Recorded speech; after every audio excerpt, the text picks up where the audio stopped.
Role प्रमेय को सत्यापित करने के लिए सबसे पहला स्टेप हमारे पास ये होता है कि दिया गया फलन इस अंतराल में सतत है या नहीं है, कंटिन्यूस है या नहीं है, वो हमें जांच करनी है। कंटिन्यूस की जांच करने के लिए आप क्या करेंगे इस पार्ट में? एक तो मेथड ये है कि आप LHL, RHL और f ऑफ ए तीनों का मान निकाल के देखें किसी भी बिंदु पर, और अगर ये मान परिभाषित होता है, बराबर आते हैं तो सतत होता है, अन्यथा सतत नहीं है। लेकिन यहां पे बिंदु कौन सा लेके चलें? हम अगर कोई इस अंतराल में सारे के सारे बिंदु ले नहीं सकते, क्योंकि 1 और 3 के बीच में तो अनंत बिंदु हैं। उसको परिभाषित कैसे किया जाए कि कौन से बिंदु पर ये असतत आएगा और कौन से बिंदु पर ये सतत आएगा? तो उसकी कंडीशन ये है कि इस अंतराल में क्या ऐसा कोई बिंदु है जहां पर फलन अपरिभाषित मान को व्यक्त करता हो। अपरिभाषित मान कौन कौन से होते हैं? एक दो होता है कि किसी के बटे में 0 आ जाए। अब चाहे 1/0 आ जाए, चाहे 5/0 आ जाए, बटे में 0 नहीं बनना चाहिए, पहली कंडीशन। दूसरी कंडीशन इसमें कि ये जो मान है वो कभी भी एक अनिश्चित मान को व्यक्त नहीं करना चाहिए किसी बिंदु पर। अगर ये दो कंडीशंस बनती हैं तो हम कहेंगे कि दिया गया जो फलन है वो हमारे पास सतत नहीं है, और जिस बिंदु पर ये मान आते हैं उस बिंदु पर हम LHL, RHL, f ऑफ ए का मान निकाल के प्रदर्शित कर देंगे कि ये सतत नहीं है। अभी यहां पे ऐसा कोई बिंदु ही नहीं है, क्योंकि ना तो बटे में 0 बनेगा, ना कभी अपरिभाषित मान को व्यक्त करेगा, यानी -1 से +1 या अंतराल नहीं आएगा। इसका मतलब ये जो मान है वो इस अंतराल में हमेशा परिभाषित होगा, कोई ना कोई निश्चित मान को जरूर प्राप्त करेगा। अगर कोई निश्चित मान को प्राप्त करता है तो यहां पे सिर्फ एक लाइन लिखनी है हमें कि ये एक अलजेब्रिक इक्वेशन है, क्यूबिक इक्वेशन है, 3 घात की एक बीजगणितीय समीकरण है, हमारे पास बहुपद है। और बीजगणितीय बहुपद जो होता है वो हमेशा, बीजीय बहुपद हमेशा एक सतत फलन होता है। अगर सतत फलन है तो इसका मतलब ये इस अंतराल में सतत है। तो हमें सिर्फ ये लाइन लिखनी होगी यहाँ पे दो। और अगर नहीं होता, ये किसी बिंदु पर 1/0 या -1 से +1 के बीच में अंतराल को व्यक्त करता, तो उस बिंदु पर LHL, RHL, f ऑफ ए निकाल के व्यक्त कर देंगे कि ये सतत नहीं है इस बिंदु पर। अभी यहां पे क्या लिखेंगे कि fx बहुपद है, अतः 1 से 3 में सतत है। एक बहुपद होने के कारण ये सतत हो जाएगा। दूसरी कंडीशन, अवकलनीयता की जांच करते हैं। अवकलनीयता की जांच के लिए पहले आप f' निकाल लीजिए। f' का मतलब डिफरेंशिएट। अगर डिफरेंशिएट करेंगे, ये पॉलिनोमियल होता है बहुपद, f' निकालेंगे तो ये बन जाएगा 3x² - 12x + 11। फिर से अब की बार खुला अंतराल लेके चलेंगे 1,3, विवर्त अंतराल जिसे कहते हैं हम।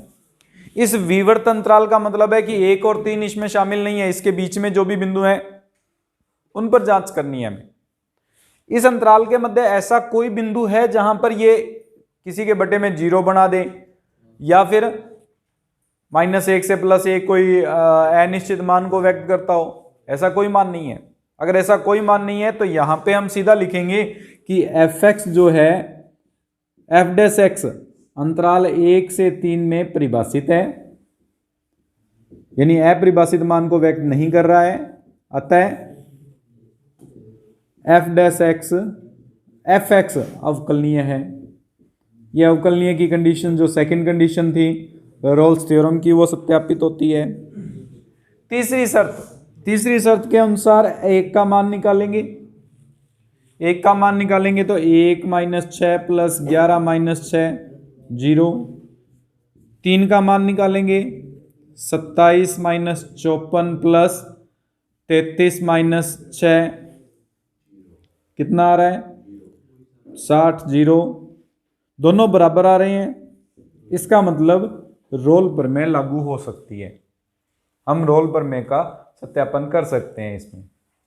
इसके लिए हम C एक बिंदु निकालेंगे जिस पर f' की वैल्यू 0 बन रही हो, और इस C का मान अगर 1 और 3 के बीच में आता है तो रोल प्रमेय सत्यापित होती है, अगर नहीं आता तो रोल प्रमेय सत्यापित नहीं है। बनेगा अगर ये तीनों कंडीशन, तीनों शर्तें लागू होती हैं तो ऐसा बिंदु आएगा।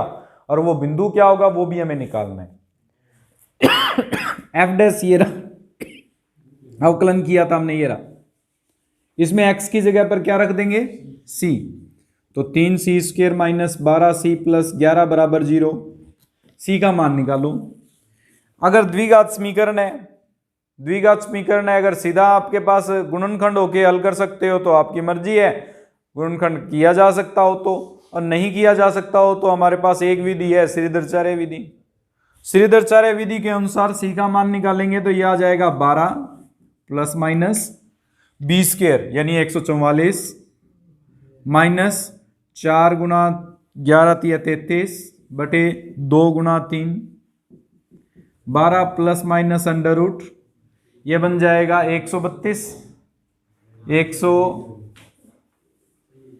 144 में से 132 घटाएंगे 12 बटे में आ जाएगा 6। इसको लिख सकते हैं 2 प्लस माइनस ये 2 अंडर रूट 3 लिखा जाएगा। 2 अंडर रूट 3 का मतलब अंडर रूट 3 बटे 3 आ जाएगा। इस अंडर रूट 3 बटे 3 को जब हल करेंगे तो 2 प्लस माइनस ये बन जाएगा 1.73 बटे 3, जिसको 2 प्लस माइनस 0.3 का भाग देंगे, 3 × 5 = 15, इतना ही किया हुआ है तो इतना छोड़ देते हैं। अब देखो इसमें मैं ये मान इसलिए निकलवा रहा हूं ताकि हम ये जांच सकें कि क्या 1 और 3 के बीच में मान है या नहीं है, ये भी तो हमें चेक करना है। और अगर मैं 2 प्लस माइनस अंडर रूट 3 बटे 3 छोड़ देता हूं तो उससे हमें परिभाषित नहीं होगा कि वो मान किसके बीच में आ रहा है। हम अंडर रूट 3 बटे 3 हो सकता है 1 से बड़ा हो मान, वो जांच कर लेते हैं। हल करेंगे ये आ जाएगा 0.5 समथिंग, 0.5 समथिंग करेंगे तो ये 2 में चाहे प्लस 0.5 जोड़ दो, चाहे 2 में से 0.5 घटा दो, हमेशा 1 और 3 के बीच में आएगा। कोई एक मान उस अंतराल के बीच में आना चाहिए, इसमें दोनों ही मान उस अंतराल के बीच में आ रहे हैं, इसलिए रोल पर में लागू होती है c का मान 2 प्लस माइनस अंडर रूट 3 बटे 3 है, जिसके अनुसार हमें यह दिया हुआ है x माइनस a की पावर m और x माइनस b की पावर n अंतराल a, b में, जहां m और n प्राकृत संख्या है। प्राकृत संख्या का मतलब है 1 2 3 इस तरह से मान है, अर्थात हमारे पास इसमें ना तो 0 आ रहा है ना ऋणात्मक मान आ रहे हैं, पावर ऋणात्मक कभी भी नहीं है। अगर ये m, n प्राकृत संख्या न देकर पूर्णांक संख्या दे दिया जाता तो ये सतत नहीं था, क्योंकि पूर्णांक में घात माइनस में हो सकती थी। और अगर मैं इसमें किसी की भी घात माइनस में कर देता हूं, जैसे x माइनस ए की घात माइनस में मान लेते हैं हम, तो x माइनस ए घात में अगर हम -2 मान लें एक बार के लिए, गुणा x माइनस बी की घात n, तो ये x माइनस बी की घात n बटे x माइनस ए की घात 2 को व्यक्त करेगा। और अब अगर मैं x की जगह पर a रख देता हूं तो f ऑफ a का जो मान आएगा वो a माइनस बी की घात n बटे 0 बन जाएगा, और किसी के बटे में 0 आते ही वो अनंत है, सतत नहीं रहेगा। तो ये शर्त देनी जरूरी थी उसको कि m और n प्राकृत संख्या है या कौन से पार्ट हैं। अगर ये नहीं दिया होता तो 2 केस बनाते हम, उसके अनुसार हमें हल करना पड़ता कि m और n प्राकृत है या नहीं है, या m और n पूर्णांक है या नहीं है। अब उसने प्राकृत का है मतलब घात धनात्मक होगी, और अगर घात धनात्मक है तो दोनों की दोनों बातें ऊपर रहेंगी हमारे पास। अगर ऊपर कोई भी मान रहते हैं तो पहली कंडीशन तो दिया गया फलन अंतराल a से b में सतत है, डायरेक्ट लिखना है हमें। अब क्यों सतत है? क्योंकि f(x) अंतराल a से b के प्रत्येक बिंदु पर परिभाषित है। अब प्रत्येक बिंदु पर परिभाषित है, इसलिए हम इसको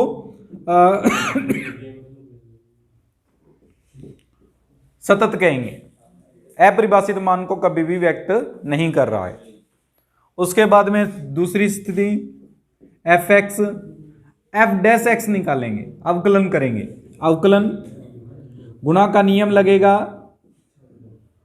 पहला एज इट इज, दूसरे का अवकलन प्लस दूसरा एज इट इज, पहले का अवकलन कॉमन लेंगे, x माइनस ए की पावर m माइनस 1 और x माइनस बी की पावर n माइनस 1 कॉमन आ जाएगा। ब्रैकेट में n गुणा x माइनस ए और m गुणा x माइनस बी बचेगा। और हल करें तो x माइनस ए की power m minus 1, x minus B की पावर n माइनस 1, इसमें nx minus N A plus M X minus M B बन जाएगा। अब इस अंतराल में कोई ऐसा बिंदु नहीं है जहां पर ये अपरिभाषित मान को व्यक्त करता हो। अपरिभाषित केवल तभी आ सकता था जब बटे में 0 बनता हो, लेकिन इसके बटे में तो कुछ मान ही नहीं आ रहा। m और n प्राकृत संख्याएं हैं और प्राकृत संख्याएं होने के कारण ज्यादा से कम इसका मान 0 हो सकता है। पावर जो है, अगर पावर 0 हो सकती है तो किसी की भी पावर 0 1 होती है, वो खत्म हो गया पार्ट। यहां पे कभी भी बटे में 0 आएगा नहीं, यानी कोई ना कोई डेफिनेट वैल्यू को शो करेगा, एक निश्चित मान को व्यक्त करेगा। अनंत तो कभी भी नहीं आएगा इसमें। अगर अनंत कभी भी नहीं आता है तो हम कहेंगे कि a से b में f डैश x परिभाषित है। अगर f डैश x परिभाषित है तो दिया गया फलन f(x) अंतराल a से b में अवकलनीय है। ये अवकलनीयता की शर्त पूरी होगी हमारी। तीसरी कंडीशन, तीसरी शर्त ये थी कि दिया गया जो फलन है वो हमारे पास उसमें x बराबर a और x बराबर b पर मान बराबर आना चाहिए। अगर x बराबर a रखते हैं तो देखो इसमें a रख रहे हैं, a माइनस ए 0, 0 की घात कितने भी कर दें 0 ही आएगी। प्राकृत संख्या में गुणा करेंगे तो भी 0 आएगा। f ऑफ b का मान b माइनस ए, लेकिन ये 0 आ जाएगा। 0 को किसी भी से गुणा करेंगे तो 0 मान को व्यक्त करता है। दोनों मान 0 आ रहे हैं, यानी f ऑफ a और f ऑफ b बराबर है, अर्थात हमारे पास जो दूसरी शर्त है, तीसरी शर्त है, उसका भी पालन करता है। इसका मतलब एक बिंदु C ऐसा जरूर होना चाहिए जहां पर दिए गए फलन का प्रथम अवकलज 0 के बराबर हो। अब अगर प्रथम अवकलज 0 के बराबर हो तो प्रथम अवकलज ये निकाला हुआ मान हम यहां पे लिखेंगे कि रोल प्रमेय के अनुसार f डैश c बराबर क्या होना चाहिए। इसके बीच में एक लाइन ये जरूर लिख देना कि रोल प्रमेय के अनुसार f डैश c बराबर 0। यहां पे मान लिखेंगे तो ये बनेगा c माइनस ए की power m minus 1, c minus B की पावर n माइनस 1, और ये बन जाएगा n c minus plus m c minus n a minus m b बराबर में 0।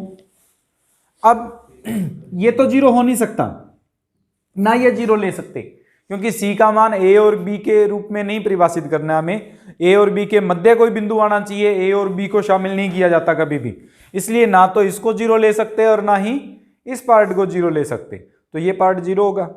अगर ये पार्ट 0 होगा तो c का मान निकालने के लिए इन दोनों में से c कॉमन लो, और ये दोनों प्लस माइनस के उधर जाएंगे तो इससे c का मान आ रहा है M B plus N A बटे एम प्लस एन। अब देखो c का जो मान आ रहा है, ये मान, ये क्या a और b के बीच में है या नहीं, इसकी जांच कैसे करें। आपने दो बिंदु दिए हुए हों, एक बिंदु a है, एक बिंदु b है, उसको एक बिंदु c अगर m अनुपात n में विभाजित करता हो तो इस c के निर्देशांक या c का मान निकालने का सूत्र क्या था, m गुणा b प्लस n गुणा a बटे m प्लस n था, वही बन रहा है। इसका मतलब c इसके अंदर ही उपस्थित है। अगर ये दोनों माइनस में होते तो बाहर उपस्थित होता c, लेकिन दोनों प्लस के आ रहे हैं, इसका मतलब अंतः बिंदु है, इंटरनल हमारे पास पॉइंट है। अगर इंटरनल पॉइंट है तो c की वैल्यू a और b के बिटवीन आ गई। अगर c की वैल्यू a और b के बिटवीन है तो रोल प्रमेय सत्यापित होती है, जो हमें सॉल्व करना था। अवकलनीयता की जांच करने के लिए सबसे पहले सातत्यता की जांच करते हैं। इसमें अगर x का मान चाहे 0 से 2 के बीच में कोई भी बिंदु रख दीजिए, अनंत कभी भी नहीं बनेगा। अनंत केवल तभी बन सकता है जब बटे में 0 बनता हो। अगर बटे में 0 बनता होगा तो अपरिभाषित मान होगा, लेकिन बटे में तो है ही नहीं कुछ भी मान, इसलिए अपरिभाषित मान कभी भी नहीं आएगा। और अगर अपरिभाषित मान नहीं है तो उस स्थिति में हम ये लिखेंगे कि दिया गया फलन f(x) जो है वो 0 से 2 में सतत है, कंटिन्यूस है, क्योंकि f(x) का मान इस अंतराल में परिभाषित है। उसके बाद में सेकंड लाइन अवकलनीयता की, f' निकालेंगे, 2 का अवकलन 0, x माइनस 1 की घात 2/3 का अवकलन करेंगे तो x माइनस 1 की घात -1/3 आ जाएगी। लेकिन अब अगर मैं x की जगह पर 1 रख देता हूं तो बटे में 0 आ जाता है, क्योंकि ये जो मान आएगा वो 2/3 गुना x माइनस 1 की पावर 1/3 व्यक्त करेगा। अब इस अंतराल 0 से 2 के मध्य f'1 पर फलन अपरिभाषित है। अगर अपरिभाषित है तो LHD और RHD निकालकर x बराबर 1 पर आप प्रदर्शित करेंगे कि दिया गया फलन अवकलनीय नहीं है। और अवकलनीय नहीं है तो रोल्स पर में तो लागू होती नहीं, वहीं पे खत्म है। अब LHD RHD निकाल के छोड़ दीजिए इसको। Limit h tends to 0 f(1) minus h minus f(1) बटे minus h। Limit h tends to 0 f(1) minus h का मतलब हो जाएगा 2 प्लस 1 माइनस h माइनस 1 की पावर 2/3 माइनस f(1) का मतलब हो जाएगा 2 बटे में माइनस h, 2 से 2 कट जाएगा, 1 से 1 कट जाएगा। लिमिट h टेंस टू 0 पर माइनस h की पावर 2/3 और बटे में माइनस h की पावर 1 है, घटाएंगे तो माइनस h की पावर प्लस 1/3 बचेगी। यहाँ h की जगह 0 रखेंगे, 1/0 अनंत। LHD अपरिभाषित है, अतः अवकलनीय नहीं है, रोल पर में लागू नहीं होती। तो ये लिख लेना कि अवकलनीय नहीं है और रोल पर में लागू नहीं होती है।